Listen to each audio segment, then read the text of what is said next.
नमस्कार। नमस्कार। आज हम एवरब्लिंक हेल्थ केयर के एक काफी विचारोत्तेजक लेख पर बात करने वाले हैं। नमस्कार। विषय है सोशल मीडिया का इस्तेमाल सटीक स्वास्थ्य जानकारी फैलाने के लिए कैसे किया जाए। और हाँ, इसके फायदे और नुकसान क्या हैं? सोचिए जरा, कोई जरूरी स्वास्थ्य संदेश, मान लीजिए कोई नई रोकथाम तकनीक हो या किसी फैलती बीमारी की चेतावनी, वो सेकंडों में लाखों लोगों तक पहुंच सकता है। बिल्कुल, ये ताकत है सोशल मीडिया में। लेकिन इसी का दूसरा पहलू भी है। यही मंच उतनी ही तेजी से, शायद उससे भी ज्यादा तेजी से, खतरनाक गलत जानकारी भी फैला सकता है। हाँ, ये एक बहुत बड़ा जोखिम है। तो आज हम यही समझने की कोशिश करेंगे कि स्वास्थ्य सेवा से जुड़े पेशेवर, संगठन, वो सब इस दो-धारी तलवार का जिम्मेदारी से कैसे इस्तेमाल कर सकते हैं। बिल्कुल। हम उन रणनीतियों को देखेंगे जो लेख सुझाता है, और ये भी कि हम सब, मतलब जानकारी पाने वालों के तौर पर, ऑनलाइन हेल्थ इंफॉर्मेशन के इस विशाल और कभी-कभी उलझाने वाले जाल में कैसे सही राह पकड़ें। ये जानना सबके लिए जरूरी है। क्या हो अगर जीवन बचाने वाला अगला बड़ा हेल्थ कैंपेन मिनटों में लाखों तक पहुंच जाए, लेकिन तभी जब उसे सही ढंग से, सावधानी से बनाया और फैलाया जाए। चलिए इसी पर बात करते हैं। शुरू करते हैं। तो सबसे पहले लेख जिस बात पर जोर देता है वो है सोशल मीडिया की पहुंच।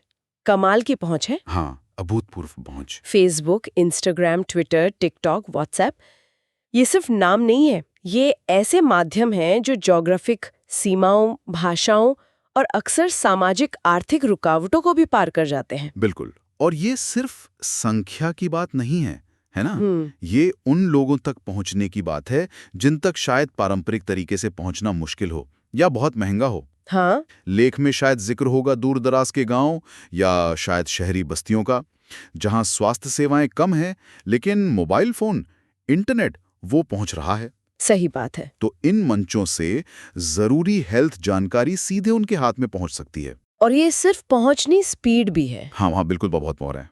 मतलब रियल टाइम में अपडेट देने की क्षमता। हाँ, वो बहुत जरूरी है। ये संकट के समय में, जैसे कोई महामारी फैल जाए या कोई प्राकृतिक आपदा हो, तब तो ये बहुत जरूरी हो जाता है ना? अत्यंत महत्वपूर्ण।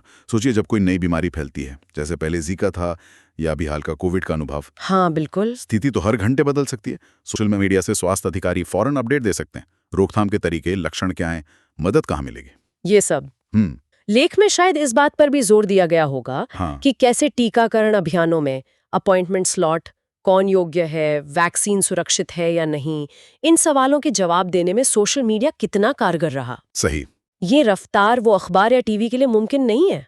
अच्छा, और एक चीज जो लेख में बताई है और जो मुझे बहुत दिलचस्प लगी, वो है कंटेंट के अलग अलग फॉर्मेट्स। हाँ, ये बहुत जरूरी है। मतलब सिर्फ टेक्स्ट पोस्ट नहीं, हम देखते हैं इन्फोग्राफिक्स जो मुश्किल आंकड़ों को आसान बना देते हैं, छोटे छोटे वीडियोस। हाँ, जो कोई प्रक्रिया या लक्षण दिखाते हैं। बिल्कुल। फिर विशेषज्ञों के साथ लाइव सवाल जवाब सत्र होते हैं, पोल्स, क्विज। ये विविधता जानकारी को कितना कितना आसान और यादगार बना देती है। इसमें जो खास बात है वो ये कि ये अलग अलग फॉर्मेट्स अलग अलग लोगों को पसंद आते हैं, जिनकी पढ़ने की आदत अलग है या जिनका साक्षरता का स्तर अलग है। एक मुश्किल मेडिकल बात जो शायद लंबे लेख में समझ ना आए, हाँ। उसे एक सरल एनिमेटेड वीडियो से या एक साफ इन्फोग्राफिक से आसानी से समझाया जा सकता है। हाँ, सही कह रहे हैं। विजुअल्स का असर ज्यादा होता है। हाँ, दृश्य सामग्री ध्यान खींचती है और याद रखने में मदद करती है। और जो आपने कहा, इंटरैक्टिव चीजें, लाइव सेशन, पोल्स, हाँ, वो लोगों को सिर्फ सुनने वाला नहीं बनाते बल्कि भागीदार बनाते हैं। लोग सवाल पूछ सकते हैं, अपनी शंकाएं दूर कर सकते हैं, तो समझ गहरी होती है। एक और पहलू जिस पर लेख जोर देता होगा वो है कम्युनिटी बिल्डिंग, समुदाय बनाने की क्षमता। अच्छा, वो कैसे? इसे अक्सर लोग नजरअंदाज कर देते हैं, लेकिन ये बहुत महत्वपूर्ण है। जैसे कोई खास बीमारी है, मान लीजिए डायबिटीज है या कोई मानसिक स्वास्थ्य की चुनौती है, तो इनके लिए ऑनलाइन ग्रुप्स बन जाते हैं, सपोर्ट नेटवर्क बन जाते हैं। हाँ, देखे हैं मैंने ऐसे ग्रुप्स। इन मंचों पर मरीज और उनकी देखभाल करने वाले वो अपने अनुभव साझा करते हैं, सलाह लेते हैं, एक दूसरे को सहारा देते हैं, और सबसे बड़ी बात, उन्हें लगता है कि वो अकेले नहीं हैं। ये तो बहुत अच्छी बात है, एक तरह का सपोर्ट सिस्टम बन जाता है। बिल्कुल। ये सहकर्मी सहायता, पीयर सपोर्ट, पारंपरिक हेल्थ केयर सिस्टम को बहुत मदद कर सकती है। लेकिन जैसा हमने शुरू में कहा था, और जैसा लेख भी साफ बताता है, ये सब सिर्फ अच्छा नहीं है। नहीं, बिल्कुल नहीं। सबसे बड़ी और शायद सबसे खतरनाक चुनौती है गलत और भ्रामक जानकारी का तेजी से फैलना, मिस इन्फॉर्मेशन। और ये सिर्फ तेजी से नहीं फैलती, ये अक्सर सही वेरीफाइड जानकारी से कहीं ज्यादा तेजी से फैलती है। ऐसा क्यों होता है? लेख शायद इसके पीछे की साइकोलॉजी और टेक्नोलॉजी दोनों पर बात करता होगा। देखिए, गलत जानकारी अक्सर सनसनीखेज होती है। हाँ। वो भावनाओं को अपील करती है, डर, गुस्सा या कभी-कभी झूठी उम्मीद। अच्छा। और सोशल मीडिया के जो एल्गोरिदम हैं, वो तो एंगेजमेंट बढ़ाने के लिए बने हैं। तो अनजाने में वो ऐसी चीजों को ज्यादा दिखा सकते हैं जिन पर लोग ज्यादा क्लिक करते हैं, शेयर करते हैं या कमेंट करते हैं। भले ही वो गलत हो। बिल्कुल, भले ही वो तथ्यात्मक रूप से गलत हों। और इससे होता क्या है, जनता में भ्रम फैलता है, स्वास्थ्य अधिकारियों पर और विज्ञान पर अविश्वास बढ़ता है, जिसके नतीजे गंभीर हो सकते हैं। हाँ, सार्वजनिक स्वास्थ्य के लिए बहुत गंभीर। और फिर इतनी सारी जानकारी के बीच सही सोर्स को पहचानना कितना मुश्किल हो जाता है, जिसे कहते हैं इन्फॉर्मेशन ओवरलोड। हर तरफ से सलाह आ रही है, घरेलू नुस्खे, चमत्कारी इलाज के दावे। एक आम इंसान कैसे तय करे कि क्या सही है और क्या खतरनाक? ये वाकई एक समस्या है। इससे लोग या तो कंफ्यूज होकर कोई फैसला ही नहीं कर पाते, हाँ, डिसीजन पैरालिसिस। या फिर वो बस उस बात पर यकीन कर लेते हैं जो सबसे आसान लगती है या जो सबसे ज्यादा शोर मचा रही है, भले ही उसका कोई आधार ना हो। और प्राइवेसी की चिंताएं भी तो होंगी। बिल्कुल, लेख में इसका जिक्र जरूर होगा।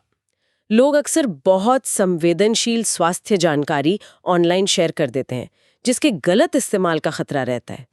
और एक और मुद्दा है रेगुलेटरी गैप्स का, मतलब नियम कानून का अभाव। पारंपरिक मीडिया के लिए तो विज्ञापन वगैरह के नियम काफी हद तक बने हुए हैं। हाँ। तो ये चुनौतियां तो काफी गंभीर हैं। ऐसे में हेल्थ प्रोफेशनल्स, अस्पताल, सरकारी एजेंसियां ये सब क्या करें? क्या ठोस कदम उठा सकते हैं ताकि सोशल मीडिया का इस्तेमाल जिम्मेदारी से हो और असरदार भी? लेख में कुछ रणनीतियां बताई गई होंगी। हाँ, और पहली और सबसे बुनियादी रणनीति है हमेशा भरोसेमंद और आधिकारिक स्रोतों पर निर्भर रहना और उनके साथ मिलकर काम करना। जैसे विश्व स्वास्थ्य संगठन WHO है, या हमारे देश का स्वास्थ्य मंत्रालय, या ICMR, CDC जैसी संस्थाएं। अच्छा। इनकी तरफ से जो गाइडलाइंस आती हैं, जो जानकारी आती हैं, उसी को फॉलो करना और उसी को शेयर करना। इनके साथ पार्टनरशिप करने से आपके मैसेज की विश्वसनीयता बढ़ जाती है। ये पक्का हो जाता है कि जानकारी सबूतों पर आधारित है। बिल्कुल। और लेख शायद ये भी बताता होगा कि कैसे स्थानीय स्वास्थ्य विभाग राष्ट्रीय दिशा निर्देशों को लोकल जरूरत के हिसाब से ढालकर शेयर कर सकते हैं। लेख में प्रभावशाली लोगों, मतलब इन्फ्लुएंसर्स के रणनीतिक इस्तेमाल का भी सुझाव है। ये थोड़ा अजीब नहीं लगता? इन्फ्लुएंसर तो अक्सर मनोरंजन या लाइफस्टाइल से जुड़े होते हैं। ये एक शक्तिशाली लेकिन हाँ, सावधानी से इस्तेमाल करने वाली रणनीति हो सकती है। कैसे? खासकर युवाओं तक पहुंचने के लिए, या उन खास समुदायों तक जो शायद पारंपरिक स्वास्थ्य संदेशों पर ज्यादा ध्यान ना देते हों। अच्छा। जब कोई ऐसा इन्फ्लुएंसर जिस पर लोग भरोसा करते हैं, जिसका अपने फॉलोअर्स से एक रिश्ता है, जब वो सही स्वास्थ्य जानकारी शेयर करता है, तो वो संदेश ज्यादा भरोसेमंद लग सकता है। लेकिन इसमें जोखिम भी तो है। बहुत। इसीलिए लेख में रणनीतिक और जिम्मेदार शब्दों पर जरूर जोर दिया गया होगा। मतलब इन्फ्लुएंसर्स को बहुत ध्यान से चुनना होगा। ये देखना होगा कि वो संदेश को सही से समझे और सही से पेश करें। पूरी पारदर्शिता रखनी होगी कि ये पेड प्रमोशन है या नहीं। हाँ, बिल्कुल। और सबसे जरूरी, कठोर फैक्ट चेकिंग। इन्फ्लुएंसर जो भी कहने वाला है, उसे शेयर करने से पहले हर जानकारी की सटीकता पक्की करनी होगी। सिर्फ लोकप्रियता नहीं, विश्वसनीयता सबसे ऊपर है। और संदेश खुद कैसा हो, ये भी जरूरी है। लेख शायद कहता होगा कि भाषा बिल्कुल साफ, सरल और सीधी हो, कोई मुश्किल मेडिकल शब्द ना हो, है ना? बिल्कुल सही कहा आपने। सादी भाषा, प्लेन लैंग्वेज। संदेश ऐसा हो जिसे अलग-अलग पढ़ाई लिखाई वाले लोग, अलग-अलग हेल्थ लिटरेसी लेवल वाले लोग आसानी से समझ सकें।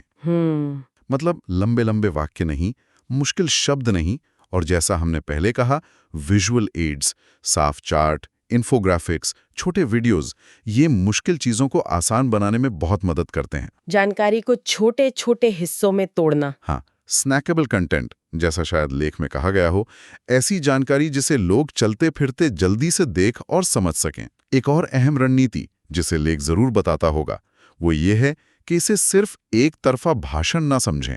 ये बातचीत होनी चाहिए। मतलब एक्टिव होकर कमेंट्स और मैसेज देखना, लोगों के सवालों के जवाब देना, उनकी चिंताओं को सुनना और उन पे बात करना। लाइव Q&A सेशन करना। हाँ, या पोल से फीडबैक मांगना। ये सब तरीके विश्वास बनाते हैं, लोगों को जोड़ते हैं। जब लोगों को लगता है कि उन्हें सुना जा रहा है, तो वो जानकारी पर ज्यादा भरोसा करते हैं। ये बात तो सही है। और आखिर में एक लंबी अवधि की सोच। लेख शायद दर्शकों को डिजिटल और हेल्थ लिटरेसी के लिए शिक्षित करने पर जोर देता होगा। लोगों को सिखाना कि ऑनलाइन जानकारी को कैसे परखें। बिल्कुल। विश्वसनीय स्रोत कौन से हैं, जैसे सरकारी हेल्थ वेबसाइट, जाने माने मेडिकल संगठन, इनको कैसे पहचानें। और गलत जानकारी के खतरनाक दावों के संकेत क्या हैं, जैसे चमत्कारी इलाज का वादा या जो बात वैज्ञानिक सहमति के खिलाफ हो। इन चेतावनी संकेतों को कैसे पहचानें, ये उन्हें सिर्फ जानकारी लेने वाला नहीं, बल्कि समझदार उपभोक्ता बनाता है। ये सब सुनने में तो बहुत अच्छा लग रहा है। क्या लेख में कुछ असली दुनिया के उदाहरण भी हैं जहां ये रणनीतियां कामयाब हुई हों? हम देख सकते हैं कि ये असल में कैसा दिखता है। जरूर, लेख में कई उदाहरण हो सकते हैं। सबसे ताजा और बड़ा उदाहरण तो कोविड-19 महामारी ही है। हाँ, बिल्कुल। दुनिया भर में स्वास्थ्य अधिकारियों ने अभूतपूर्व स्तर पर सोशल मीडिया का इस्तेमाल किया।